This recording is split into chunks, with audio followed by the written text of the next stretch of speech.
कोणी किती जागा लढायच्या या संदर्भात तिन्ही पक्षाचे नेते एकत्रित बसतील, योग्य फॉर्म्युला ठरवतील आणि त्यानुसार तिन्ही पक्षांना जागा मिळतील।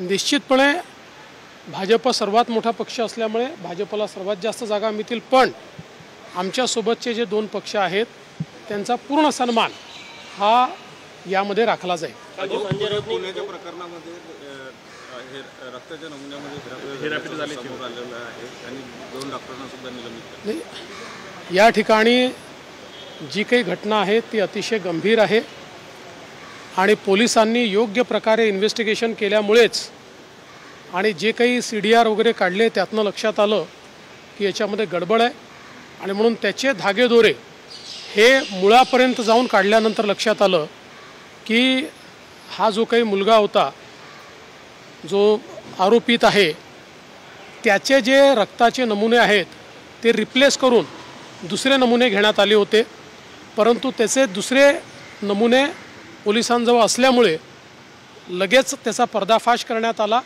आणि यामध्ये जे डॉक्टर त्याच्यात इन्वॉल्व होते त्यांना देखील अटक करण्यात आलेली आहे।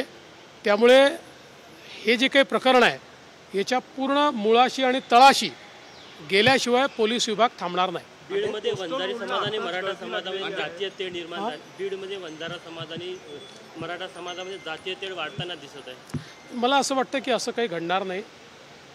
दोन्ही समाज जे आहेत हे वर्षानुवर्ष सोबत राहिलेले समाज आहेत, त्यामुळे काही लोक हा प्रयत्न करतात, पण अशा प्रकारचा प्रयत्न यशस्वी होऊ दिला नाही पाहिजे आणि दोन्ही समाजातले जे जाणते लोक आहेत त्यांनी जर असा छोटाही प्रयत्न कोणी करत असेल तरी तो थांबवला पाहिजे। अजित पवारांनी अंजली दमानी यांनी अजित पवारांचा राजीनाम्याची मागणी केलेली आहे। मी काय बोलतो फोन केला होता असं त्यांचं म्हणणं आहे। संजय राऊत तुम्ही रिॲक्शन द्या, काल त्यांनी जी भूमिका मांडली त्याबद्दल तुमचं? साहेब, मी तुम्हाला वारंवार सांगितलं की संजय राऊत यांच्यावर मला प्रश्न विचारत जाऊ नका।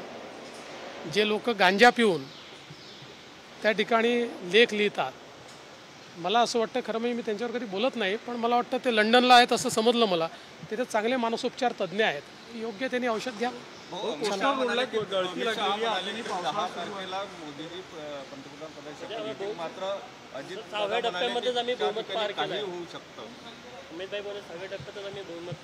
बहुमत पार केलेलं आहे आणि अभूतपूर्व अशा प्रकारचं यश मिळणार आहे। मोदीजी प्रधानमंत्री होणार आहेत।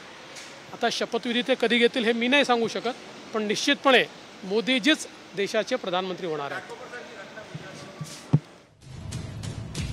तर मोदीच देशाचे पंतप्रधान होणार आहेत असा विश्वास देवेंद्र फडणवीसांनी व्यक्त केलेला आहे।